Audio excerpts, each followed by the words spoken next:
A continuación, Radio Mundo y el Museo de Arte Contemporáneo Achugarri presentan Maca al Aire, una experiencia de encuentros con el arte. Conduce Eliana Recchia.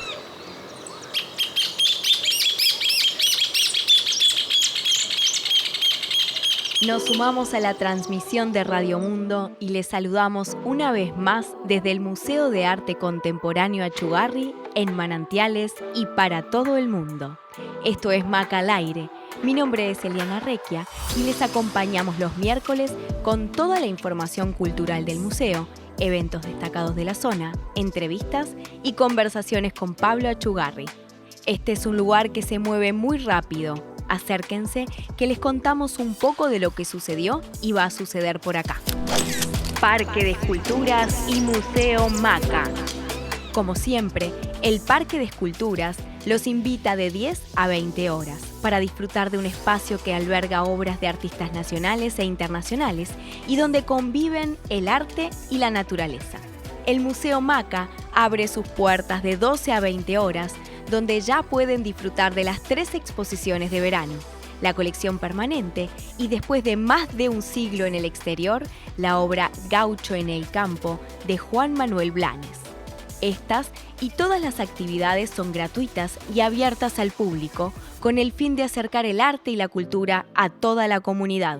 Les recordamos que la Fundación Pablo Achugarri se encuentra sobre el kilómetro 4,5 de la Ruta 104 en Manantiales y se puede acceder en transporte público con la línea 5 de Codesa, que hace el recorrido San Carlos, La Barra y cuyos horarios se pueden consultar en la web de la empresa.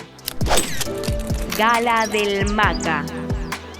El miércoles 3 se realizó la Gala del Maca, la Noche de las Estrellas. Fue un lugar de encuentro y reencuentros donde disfrutamos de los platos del chef Mauro Colagreco, con quien estuvimos conversando el programa anterior, y se presentó la colección de joyas creadas por Pablo Achugarri. Inauguración Verano 2024. Este viernes 5 de enero celebramos la apertura de las esperadas muestras de verano. Bruno Munari, el artista, Adam Jeppesen, Al Paso de la Lumbre, y el descubrimiento de sí mismo de Joaquín Torres García, que fue el gran maestro de maestros uruguayos, y esta exposición lo homenajea justamente a 150 años de su nacimiento. Ya pueden acercarse a ver las obras del creador de la Escuela del Sur, que dio vuelta al mapa de América Latina con la curaduría impecable de Aimé Iglesias Luquín y Cecilia Rabosi, con quien vamos a tener el placer de estar conversando en el próximo bloque. Disfrutamos también de un concierto de guitarra de Matías Achugarri, que siempre nos acompaña en las inauguraciones, con un repertorio inédito trabajado a lo largo del 2023. Y seguimos de estreno con Los Hijos de la Montaña, un documental sobre el escultor Pablo Achugarri, con una proyección en el anfiteatro y que ya pueden ver todos los días en el Cine Maca, consultando los horarios en la web del museo. Además, está de gira nacional con proyecciones al aire libre de acceso gratuito y desde acá vamos a estar compartiendo toda la información de las funciones que se realizarán a lo largo del país para que se puedan acercar a verla. José Ignacio Film Festival. La 14ª edición del HIF se va a realizar desde el 13 al 21 de enero en diferentes locaciones de José Ignacio, en diálogo con la curaduría de las películas, que este año trae 7 largometrajes internacionales y 5 cortometrajes uruguayos en estreno exclusivo para las pantallas del festival. Los espectadores podrán elegir la película ganadora de la competencia de largometrajes a través de su voto, que se emite al final de cada función. Y en la competencia de cortometrajes, un jurado será responsable de otorgar el Premio Diciembre, que consiste en un viaje al Festival de Cannes. Todas las funciones son con acceso gratuito, pero algunas requieren reserva previa a través de la web del festival. Y para las proyecciones al aire libre, se recomienda acercarse con mantas y reposeras. Además, se asientan las actividades de Working HIF, entendiendo al cine como arte y como industria, busca la construcción de audiencias, nuevas voces en el cine de ficción uruguayo y el fortalecimiento de alianzas internacionales. Con esta nueva edición vuelve el taller de cine para chicas y chicos, Corte, con el impulso para que las infancias se acerquen al cine de una manera lúdica, pero formal. Fundación Servieri Monsuárez. La organización creada por Virginia Servieri y Pablo Monsuárez inaugura su nuevo espacio de arte en José Ignacio, diseñado por el arquitecto uruguayo Rafael Viñoli. La construcción tiene 3 pisos, vistas panorámicas del mar y un exterior compuesto de piedras de granito esculpidas con técnicas ancestrales incas. Desde el 6 de enero se presenta la exposición Pintar como Ser, de la artista suiza-argentina Viviane Suter. La selección reúne La Cascada, una instalación presentada en el Museo de Arte Reina Sofía, obras presentadas recientemente en la Galería de Arte di Bergamo y pinturas procedentes del atelier de su casa en el lago Atitlán, en Guatemala. Festival Internacional de Fotografía de José Ignacio. También les recordamos que continúa en José Ignacio el primer Festival Internacional de Fotografía hasta el 15 de enero, organizado por la Fundación Alfonso y Luz Castillo y FOLA. Esta primera edición nos invita a pensar la idea de los territorios habitados, cuenta con varios puntos de encuentro expositivos y de intercambio. La Ola es una performance al aire libre, un paseo meditativo que tiene como objetivo crear una pintura viva, un paisaje teatral donde son bienvenidos a participar y unirse durante el camino. La actividad es gratuita y está coordinada por Christophe Ampiri, artista belga, que reside en nuestro país y que nos propone sincronizar con la danza más básica, caminar. Se realizará todos los viernes a las 18 horas con diferentes puntos de encuentro sobre la costa que pueden consultar en el Instagram del proyecto @la_ola_topía. Una invitación para unirnos por un momento a compartir fuera del tiempo. 25 años de arte contemporáneo. Esta semana el Museo Rally de Punta del Este presentó, con entrada gratuita, 25 años de arte contemporáneo, bajo la curaduría de Diana Saravia. Una muestra colectiva de más de 20 artistas nacionales e internacionales que resumió lo que sucede en el circuito montevideano de arte. Inauguraciones 3 de enero. El 3 de enero arrancamos el año con 2 inauguraciones. En Espacio Fotoarte, la exposición de Nicola Costantino, artista argentina que ha desarrollado la mayor parte de su producción en el área del arte conceptual y la fotografía. El espacio está ubicado en calle 6 y ruta 10, kilómetro 166, Balneario Buenos Aires. Y en Unión Atelier se inauguró Pop Art, presentando a Silvina Shapira y José Luis Ancísar. Los esperamos en Ruta 10 y Duende Azul en la Barra. Ricardo Pascale.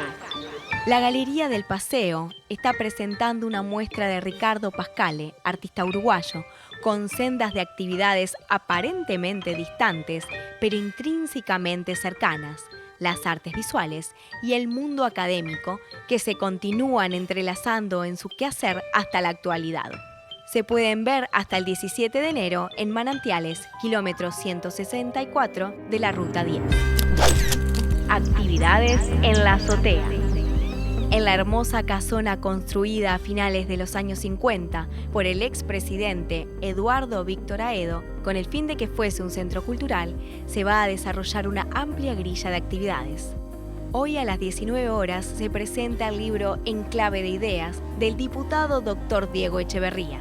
El jueves 11 a las 19:30 horas se presentará la Orquesta Departamental. El viernes 12, la presentación literaria de La democracia uruguaya ante el espejo, de Fernanda Boidi y Adolfo Gracé. La azotea de Aedo está ubicada en Boulevard Artigas y Calle Mercedes, Punta del Este. Estas actividades son con entrada libre. Dalí Cibernético. Un viaje inmersivo por la mente de Salvador Dalí, que llega desde Barcelona para mostrar su universo poético y onírico. Un recorrido por sus obras a través de proyecciones de gran formato, instalaciones interactivas, hologramas e inteligencia artificial. Pueden vivir esta experiencia todos los días hasta el 20 de enero de 10 a 0 horas en Punta Shopping. Entradas en Red Tickets. Estos fueron algunos destacados de la agenda semanal, pero sin dudas no fue todo. Pueden consultar toda la información de las actividades del MACA en la web y redes del museo. Les recordamos también que pueden encontrar este y todos los programas en la web de radiomundo.uy y ya pueden seguirnos en el Instagram @macaalaire para ver más contenido. El MACA es un faro que convoca desde manantiales a artistas locales e internacionales a habitar este espacio promoviendo el desarrollo y el acceso al arte para toda la comunidad. Es un placer poder compartir desde acá y a través de Radio Mundo con todas y todos ustedes lo que aquí sucede. Les invitamos a quedarse por acá. En el próximo bloque vamos a estar conversando con Cecilia Rabosi, quien junto a Aimé Iglesias Luquín realizaron la curaduría de la exposición Joaquín Torres García, El descubrimiento de sí mismo. Enseguida volvemos. Maca al aire, con Pablo Achugarri. Arte y cultura desde Uruguay al mundo. Conduce Eliana Recchia.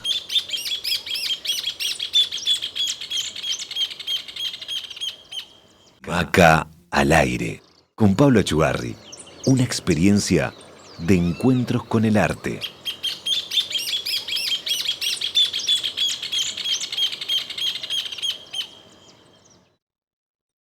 Hoy vamos a conversar con Cecilia Rabosi, quien junto con Aimé Iglesias Luquín realizaron la curaduría de la exposición Joaquín Torres García, El descubrimiento de sí mismo, que tiene lugar en el MACA hasta el 31 de marzo.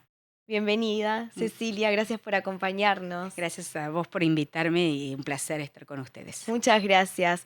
Vamos a hacer una breve reseña del artista. Este año se cumplen 150 años de su nacimiento, el 28 de julio de 1874 en Montevideo, donde fallece el 8 de agosto de 1949, de padre catalán y madre uruguaya. En 1891, a los 17 años, emigró con toda su familia a Barcelona. Vivió en diferentes ciudades de Europa y en Nueva York, hasta que en 1934 volvió a Montevideo. En Europa participó de las primeras vanguardias de abstracción. Su obra comprende pintura, ilustraciones, murales, diseños de juguetes en madera. Fue escritor, teórico de arte y pedagogo. Se casó con Manolita Piña Rubíes, pintora. En 1951 creó un grupo en Montevideo llamado Maotima, dedicado a trabajar en tapices bordados. Tuvieron 4 hijos, Olimpia, Augusto, Ifigenia y Horacio. Bueno, antes de meternos en el mundo de Torres García, quería preguntarte, ¿qué es ser curadora? ¿A qué se debe ese rol? ¿Cómo es? Bueno, la formación tanto de Aimé como mía es de historia, nos formamos en historia del arte. Entonces, el primer paso fundamentalmente nuestro es de investigación, ¿no? Que puede ser sobre un artista, sobre un movimiento, sobre grupos. La curaduría, así brevemente, sería imaginar posibles relatos, posibles acercamientos a ese cuerpo de obras, ¿no? O a un artista o a un grupo, e imaginar ese relato curatorial que puede haber, o sea, estas mismas obras trabajadas por otro curador, puede plantearse otro relato, otra decisión, ¿no? Con las mismas obras puede ser otra muestra totalmente distinta. Y ese relato curatorial se espacializa, se imagina en un espacio. También la curaduría imagina los públicos posibles, desde un público que tal vez no conoce la obra del artista hasta públicos especializados. Hay artistas, como en el caso de Torres García, que es un artista que abarcó muchas esferas del arte, no solo la pintura, también, por ejemplo, no sé, lo editorial, los escritores, también puede ser un público posible para tener en cuenta. Pero bueno, es constituir a partir de la investigación un relato con esas obras, ¿no? Una narrativa, ¿no? Y se espacializa. Me encantó la respuesta, muchas gracias. Bueno, la exhibición lleva el título de uno de sus libros escritos en 1917.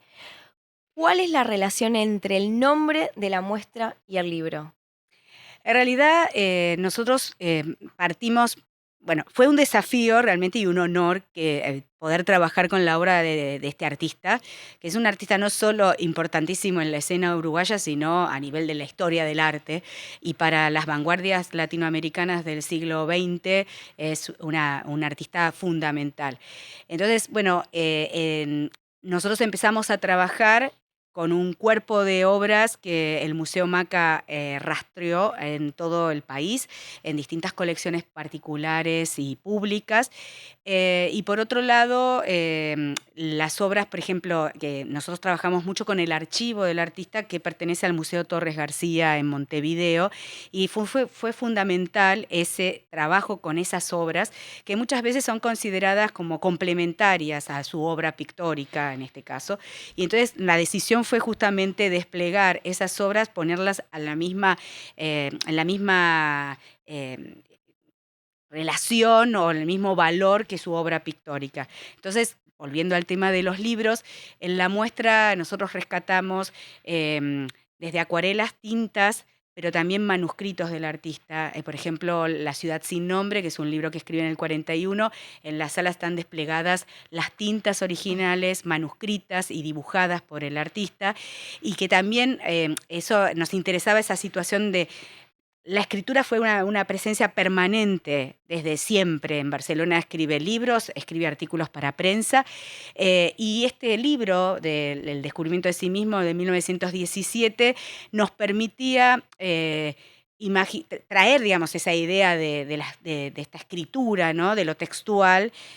Muchas veces esos textos son tan visuales en su descripción que es riquísimo las imágenes en el texto, y a veces las imágenes tienen una narrativa que lo lleva a lo textual, ¿no?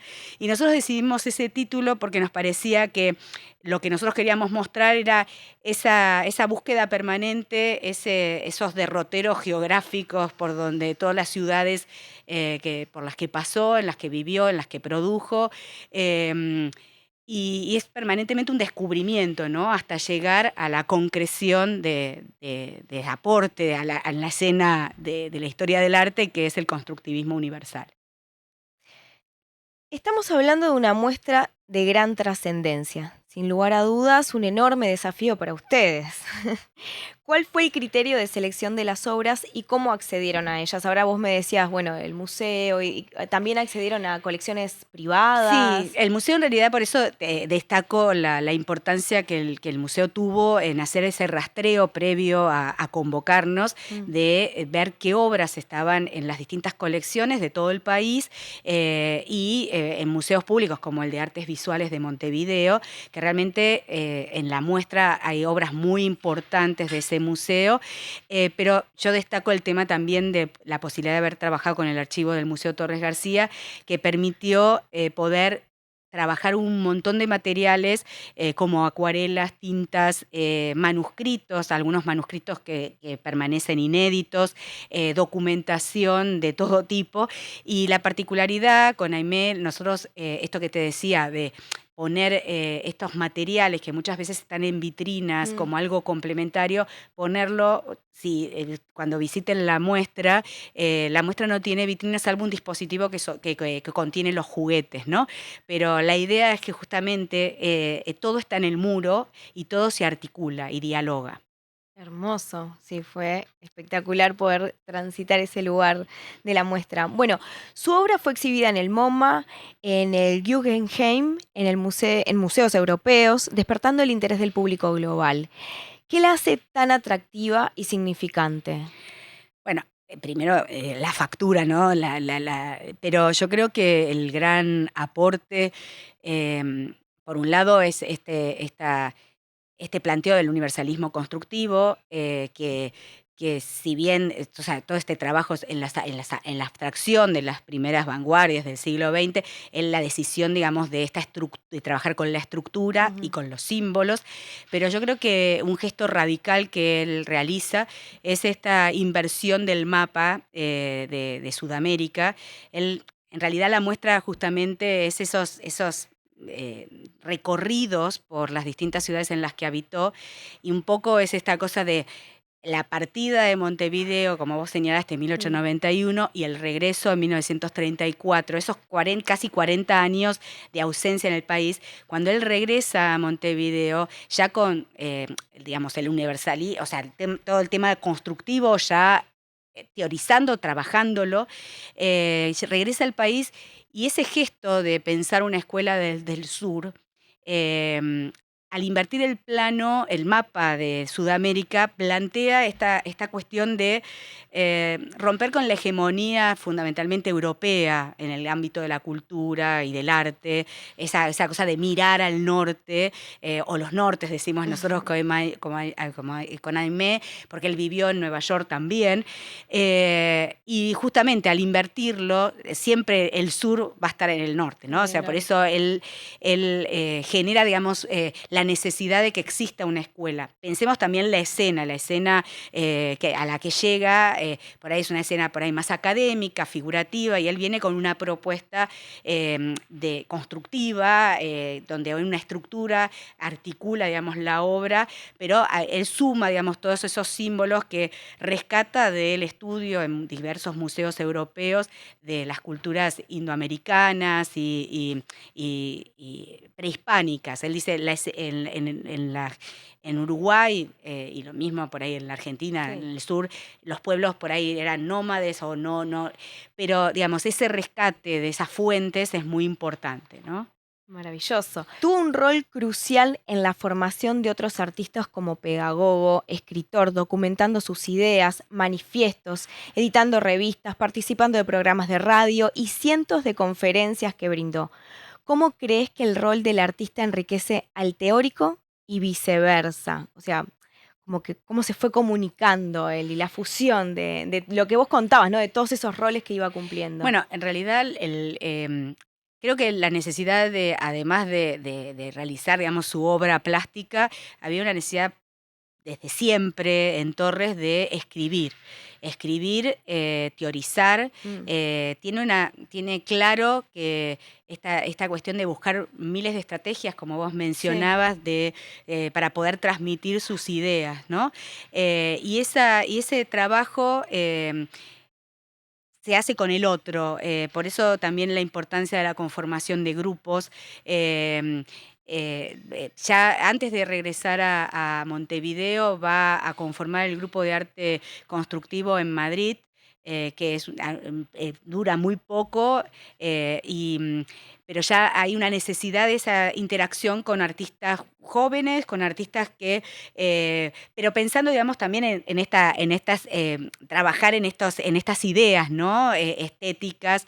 Yo digo que, o sea, el tema del mapa invertido es estético, es teórico, pero es político también ese gesto. Total. Pero ese gesto, digamos, y esa escuela del sur que la imagina con otros. Entonces hace la Asociación de Arte Constructivo, luego el Taller Torres García, y las estrategias que vos mencionabas algunas, por ejemplo, esta cuestión de manifiestos en donde se transmiten ideas o se dan respuestas, publicaciones como volver a reeditar la revista Círculo y Cuadrado como una segunda época en español. La primera había sido en París con una serie de artistas que conforman el grupo Círculo y Cuadrado. O removedor, digamos, esta necesidad de órganos de difusión de las ideas o de artículos sobre artistas que trabajan, digamos, en esa misma línea. O, por ejemplo, como vos mencionabas, el artículo de Alejandro Díaz, el director del Museo Torres García, que está en el catálogo, dice que desde 1934 hasta que fallece en el 49, da 777 conferencias. Y es interesante, en la muestra se puede ver una publicación de la 500 conferencia, Y ahí uno ve la necesidad de transmitir esas ideas, de compartirlas, de por ahí generar con esas ideas discusiones, pero esas estrategias las extiende a escribir en diarios, a conformar grupos, y pensando el tema de lo pedagógico, él muy tempranamente en Barcelona va a integrar el equipo de la escuela de Mondort, que era en 1907 y hasta el 14 con interrupciones, va a trabajar con los niños. Y ahí también es interesante porque es una escuela en donde las pedagogías que se aplican son de avanzada, Montessori, ¿no? Ese tipo de pedagogías, y en donde él escribe sobre el dibujo, por ejemplo, y él plantea que el niño tiene que trabajar viendo el entorno, ¿no? Trabajando sobre el entorno y no copiando láminas ni yesos como tradicionalmente se enseñaba. Y ahí metiéndonos en el mundo eso de la infancia, ¿no? ¿Qué lugar ocupó en su obra lo lúdico? Bueno, pensar desde muy temprano el tema de los juguetes, creo que el juguete, pero además no es un juguete cualquiera, es un juguete que se transforma. Sí, que los podemos, a quienes están mirando por YouTube, pueden observar que tenemos algunos de los juguetes. Y en los juguetes también son bloques, trabaja en madera, pero son bloques que tienen una forma, tienen una proporción, tiene color. Entonces también y son transformables, puede tener muchas combinaciones posibles, que genera una libertad en el niño, ¿no? Y los juguetes, muchos plantean que por ahí surgieron en relación al nacimiento de sus hijos o al juego con los hijos. Lo mismo en la muestra hay unas figuritas de los teatritos en donde él conforma una estructura con manivelas y crea todas unas figuras que tenían movimiento y había una escenografía urbana. Entonces, hay una importancia en el aprendizaje libre, ¿no? de lo establecido y esta cuestión de poder transformar y tener esa libertad. La muestra hace hincapié, digamos, un poco volviendo a la muestra y a esta pregunta en sí, nosotros desarrollamos todos esos ámbitos en donde él vivió, estas ciudades que se están modernizando a la par que él está viviendo en ellas, ¿no? Ciudades como París, Nueva York, Barcelona. Y esto en realidad sucede en 1917, cuando él deja la producción basada más en lo clásico, ¿no? En la tradición clásica greco-latina, que hay mucha obra en este sentido. Él hace unos murales en el Palacio de la Generalitat en Barcelona. Muchos es la Arcadia mediterránea. En el 17, por un contexto, ¿no? Él empieza a mirar ese entorno urbano y empieza a aparecer en esas tintas una grilla, una grilla que podríamos pensar que es el antecedente después lo que va a plantear como estructura en el universalismo. Y son fragmentos de la realidad del entorno urbano. Los juguetes también uno podría decir que son fragmentos que va componiendo y articulando. Y también los primeros juguetes son de esos años, ¿no? Entonces la muestra hace hincapié en esos lugares donde vivió y produjo y cómo esa interacción con esos ámbitos influyeron en su obra y en su hacer. Por eso nosotros decimos que hay dos mapas en la muestra. Uno es el planiferio, en donde se demarca, digamos, las ciudades con los años en que vivió en ellas. Y ese mapa está pisado por diferentes obras que van mostrando esos cambios, ¿no? Y luego en la sección dedicada al universalismo constructivo está el mapa invertido, ¿no? Entonces, esta importancia también de eso geográfico, ¿no? es relevante. Y en esas producciones de su obra también es esta interacción con los otros, ¿no? Con los otros pensando pedagogías y trabajando con los niños, formando grupos, extendiendo sus ideas con la mayor cantidad de estrategias posibles para difundirlas, ¿no? No, sin lugar a dudas, muy bondadoso con todo su conocimiento siempre. Contame algo así como que no se pueden perder de la muestra. Bueno, te diría toda. Toda. No, yo creo que lo interesante... ¿Algo que quieras comentar más sobre la muestra? No, yo creo que lo interesante, bueno, el desafío también, o sea, Torres García fue visitado muchas veces, sobre todo en muestras muy importantes aquí en el país y en el mundo, como vos señalabas, estas muestras en el MoMA hace relativamente poco, en 2015. Y bueno, el desafío era decir, bueno, ¿desde dónde mostramos? Por eso nuestro recorte es a partir de esa mirada en el 17 hacia el entorno urbano que se está modernizando y que entra dentro de esas grillas. Es esa articulación en este artista que vive en estos lugares, que esos lugares lo influencian, y por otro lado trabajar con los otros, pero también esto que hablábamos al principio de los libros, nosotros tomamos el título de un libro importante, y este descubrimiento es también un permanente descubrimiento hasta llegar por ahí a su lenguaje, ¿no? A lo que aporta también fundamentalmente a la historia del arte. Pero sí, también uno puede ir haciendo un recorrido en la muestra por diversas publicaciones. La ciudad sin nombre del 41 también es una introducción a ese recorrido por el espacio urbano, y es lindo porque él escribe ahí en tercera persona y se pueden ver las tintas manuscritas, y es ese trazo, ¿no?, de la escritura que convive con las imágenes. Pero por otro lado, en casi todos los libros que están presentes en la exposición tomamos la decisión con Aimé de trabajar con pantallas, que se pueden ver la totalidad de esa publicación. Eso lo que hace es que romper con esta idea, vuelvo, del archivo en donde se muestra tradicionalmente algo que complementa la obra, y activarlo. Entonces, si bien tiene un tiempo y por ahí uno no va a poder leer todo, lee elementos o ve esas imágenes que complementan lo textual. Y pasa eso con muchísimas publicaciones. En la muestra está el universalismo constructivo, abierto justamente en ese mapa invertido. Es interesante porque muchas de sus publicaciones tienen que ver con las conferencias que dictó. Que fue dando, cómo las fue armando. Entonces, por ahí de golpe después hay una publicación. En el caso del universalismo está compuesto por una serie de lecciones, que son muchísimas, que van tocando los diversos temas, ¿no?, y de su teoría. Entonces es un artista que, más allá de artista plástico, es un teórico y hace un gesto radical político con esa inversión. Un gran maestro que dejó un gran legado, sin lugar a dudas. Me gustaría que, para cerrar, que me dijeras, ¿a quién invitarías a la muestra? Pero con esta condición, no tenés límite, puedes invitar a quien quieras. Sin límite de tiempo y de espacio. En realidad yo invitaría a todos. Pero, ¿a quién invitaría a Cecilia?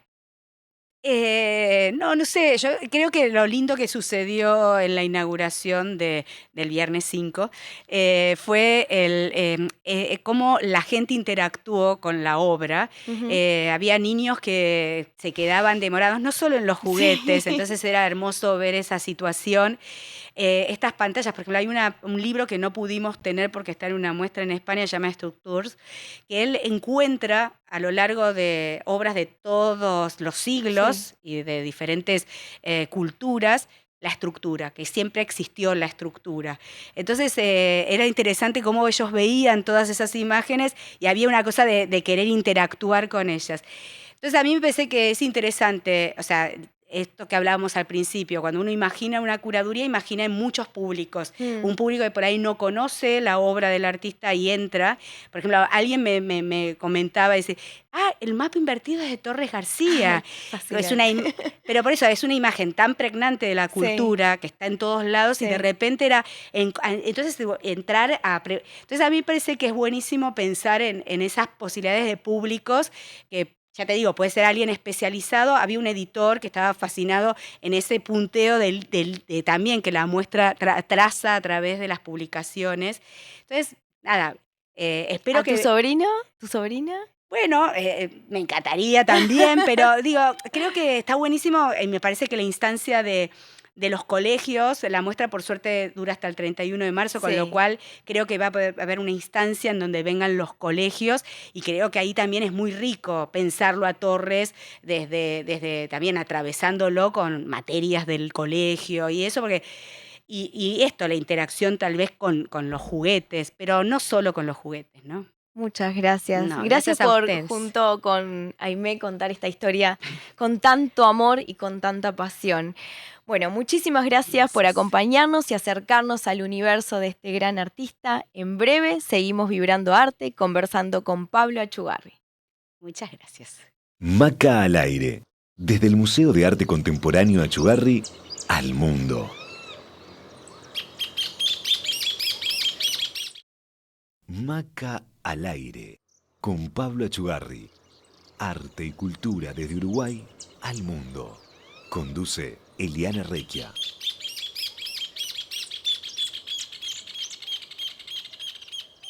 Buen día. ¿Cómo estás? Bueno, Servite tu micrófono. Mi micrófono. Tu micrófono. ¿Querés sentarte? ¿Pasamos Claro. a tu otra oficina? esta es mi otra oficina. Esta es tu otra ¿Dónde pongo? oficina. Por acá. Y sí, vamos a quedarnos por acá, ¿querés?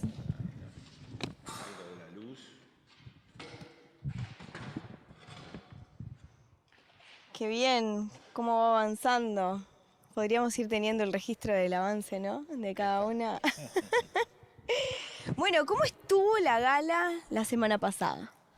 Bueno, la gala fue un gran estrés, pero creo que todo salió bien. Fue una gran operación cultural haber traído a Mauro Colagreco al Uruguay, un chef, no solo 3 estrellas Michelin, pero uno de las, digamos, de los más grandes en este momento, más, digamos, premiado en su carrera, y bueno, vino con mucho cariño. Él es argentino, entonces venir a Punta del Este siempre es un encuentro Con la familia, amigos. familias y demás, y bueno, yo dije, era como traer a Messi acá al Río de la Plata. Pero bueno, digamos, muy concurrida, mucha gente, mucho entusiasmo. Y Había una gran alegría en el ambiente. sí, mucha mucha alegría. alegría, la gente estaba feliz de hacer parte de esto, de apoyar al MACA, y bueno, fue un lindo momento. ¿Cómo estaba la comida? ¿Estaba rica? Estaba muy rica, bueno, un poco tenía que saludar entre las mesas y mesas, pero igual tuve mis platos, así que los recuperé. Y la verdad que muy rica, exquisita. No solo, lo que fue la preparación previa, había 150 mozos, y hay una chica que vino expresamente del staff de Colagreco que los entrenaba cómo hacer. María. Y fue extraordinario, era una coralidad. Yo estaba ahí mientras ellos practicaban y era extraordinario. Una realmente. danza. Una danza. Traían los platos al mismo tiempo para cada mesa, 5 camareros para cada mesa. 75 mozos y mozas, ¿no? Más o menos. Sí. Y extraordinario, porque aparte tuvieron muy poco tiempo para entrenarse. Poquísimo, el mismo día. Y el resultado fue excepcional realmente. Pienso que eso también se va a transmitir, esa cultura, ese profesionalismo que trajo Colagreco, y siempre se distribuye, el conocimiento siempre se distribuye entre mucha gente. Bueno, y se estrenó la película, Los hijos de la montaña. ¿Cómo fue para vos verte ahí en la película, en tu casa, compartiéndola? Bueno, ya diría un paso antes, porque fue una inauguración muy compleja, porque había 4 exposiciones en definitiva. Entonces, primero inauguramos las exposiciones, entonces se inauguró un cuadro digamos que es expuesto por primera vez en el país, de Juan Manuel Blanes. Es un gaucho en un atardecer o un amanecer, una obra que estuvo más de 100 años en colecciones privadas en Inglaterra, y ahora volvió al Uruguay y se expone por primera vez aquí en el MACA.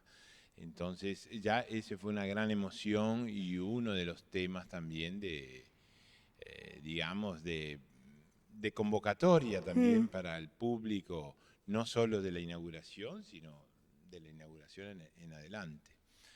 Y después teníamos esa otra gran muestra de Bruno Munari, un artista muy importante moderno italiano, que trabaja un poco con los móviles, contemporáneamente a Alexander Calder. Y tuvimos también una presencia contemporánea, un artista joven, Adam Jeppesen, que hizo una instalación muy interesante en otra parte del museo. Y por último, el gran homenaje a don Joaquín Torres García en su 150 aniversario del nacimiento. Gran convocatoria fue la inauguración. Impresionante la cantidad. Cientos y cientos de personas por donde se mirara. En realidad eran miles y miles, sí. Porque fue, claro, el espacio es tan grande pero todas las salas llenas, el parque, y bueno, y ahí llegamos a lo que fue después un concierto de mi sobrino, de Matías Echevarri, que siempre está presente en las grandes inauguraciones. Hermoso recital fue. Al aire libre, recordemos que fue al aire libre, y estos primeros días de Punta del Este fueron fríos, esta noche fue hermosa, cálida, como la primera noche cálida de nuestro verano. Seguro. Un regalo divino bajo las estrellas. Me viene en mente Sueño de una noche de verano. Totalmente. Entonces, este sueño de la noche de verano también se cumplió. Y bueno, por último, coronando la noche, el día de estas inauguraciones, la película Los hijos de la montaña, dirigida por Mercedes Sader y producida por Sebastián Bednarik y Andrés Varela. Y bueno, finalmente esa película tan esperada, que de 4 años de producción, que cuando me preguntan la película qué edad tenés y demás, yo digo 65, y no es que me estoy sacando la edad, ahora ya tengo 69. ¿Que empezó hace cuántos Pero años? lo que pasa es que la película llevó 4 años de rodaje entre Uruguay e Italia. Y bueno, es una emoción. Yo cada vez que veo esa película se me caen los lagrimones, así que bueno. Totalmente, yo me volví a emocionar al verla.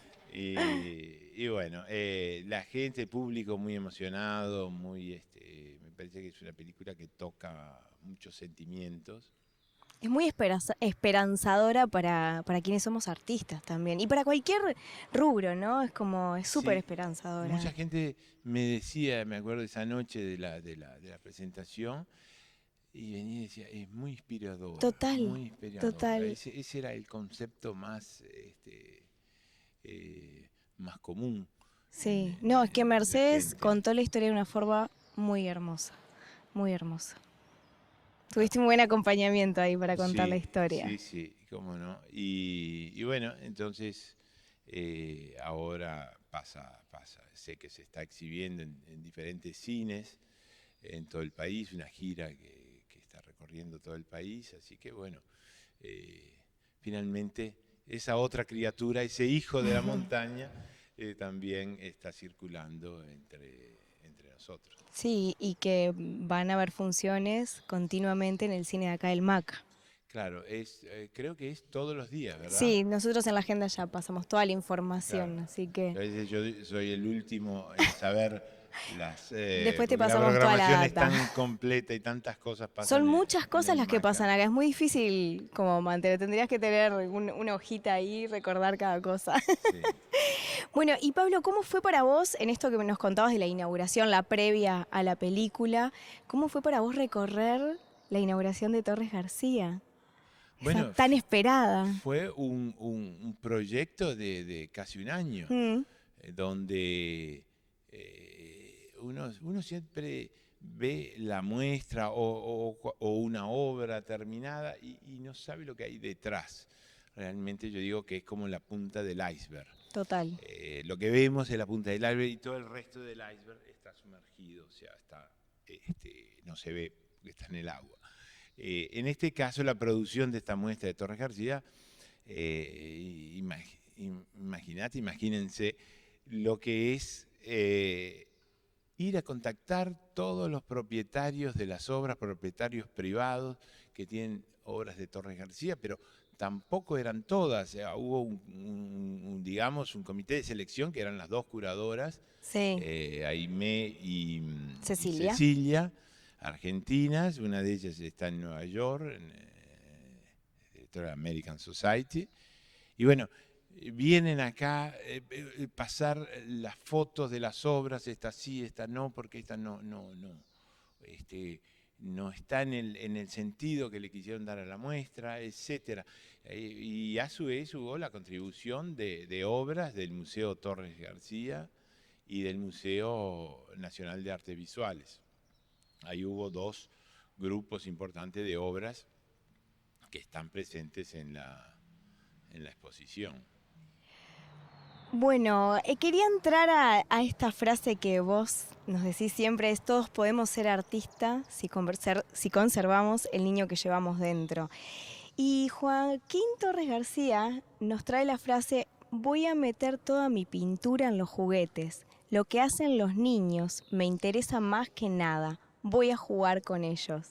¿Qué sentís con estas ideas que comparten vos y Joaquín Torres García? Sí, me viene en mente también una frase de Picasso que decía, pintar como Velázquez me llevó algunas semanas.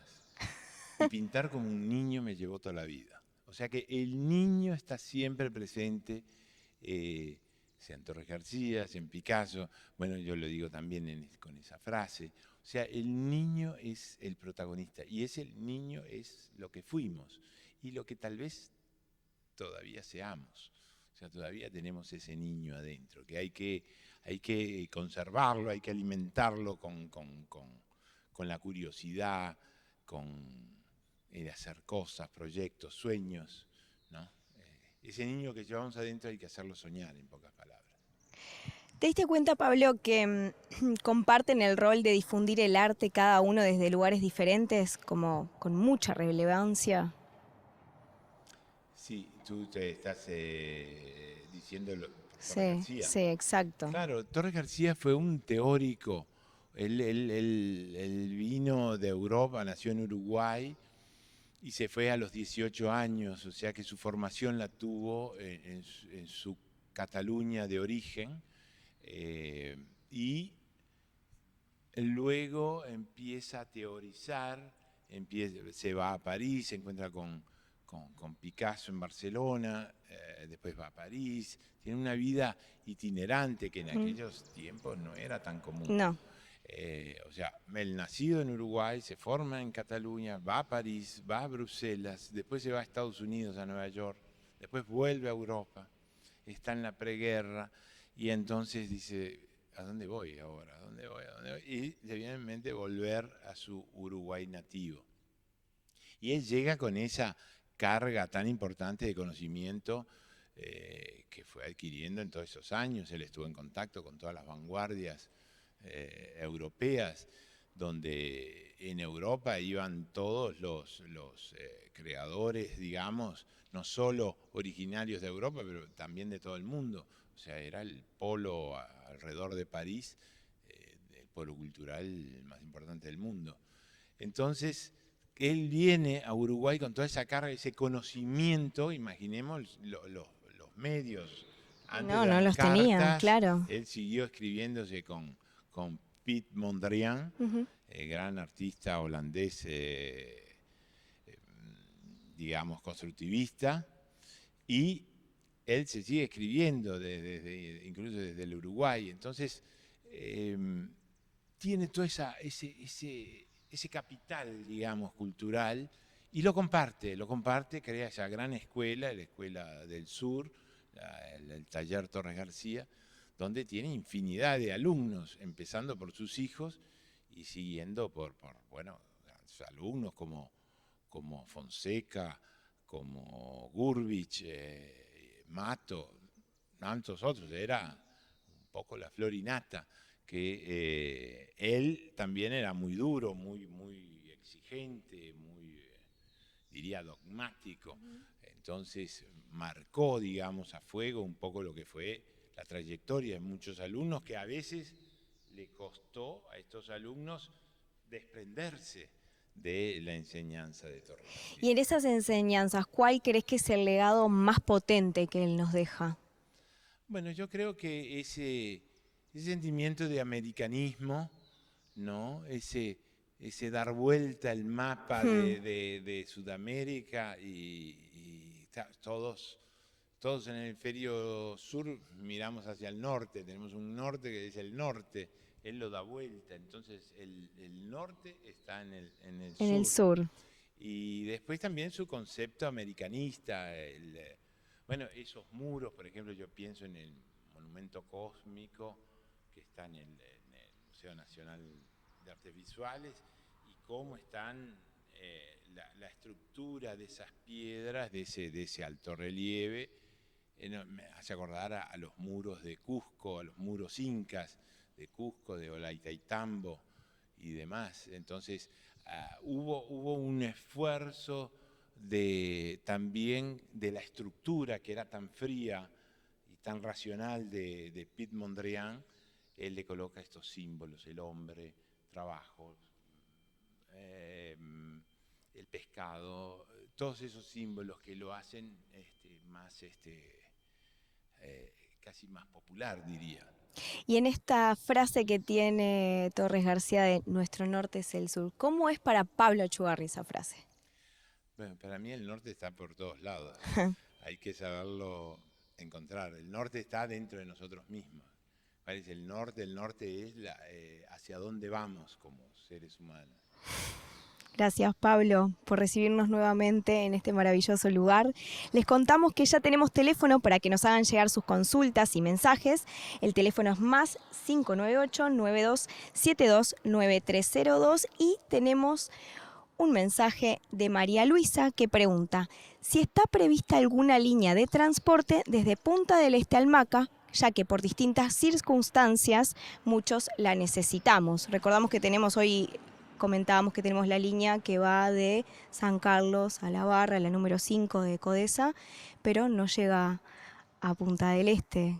Sí, esto es un tema de todos los años, sí, que me encantaría, porque el concepto del MACA, de la Fundación, es un concepto de inclusión.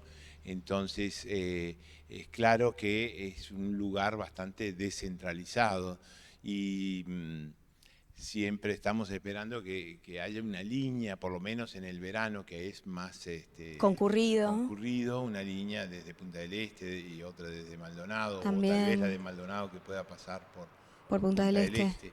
Pero un poco como que no depende de nosotros.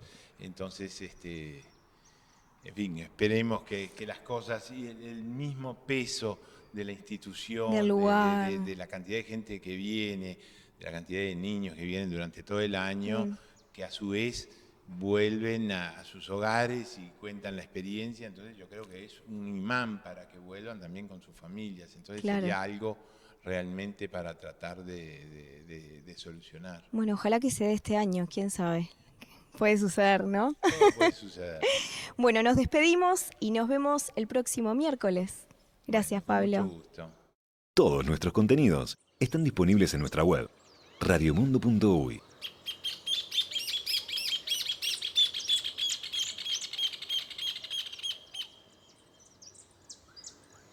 Maca al aire. Conducción, Eliana Recchia. Dirección, Sebastián Bandaric. Guiones y asistencia de dirección, Georgina Geribaldi y Mariana Rantica. Producción ejecutiva, Laura Penas. Asistencia de producción, Mariana López. Investigación, Mariela Cartelone. Sonido, Krishna de la Valle. Cámaras, Cristian Altes y Marcos Rodríguez. Archivo de video, Sur Creativa. Lorena Larriestra, Nicolás Vidal, Joaco González. Edición, Cristian Altes y Marcos Rodríguez. Formato, Sebastián Bandaric. Producción, Radio Mundo, MACA, Museo de Arte Contemporáneo Achugarri.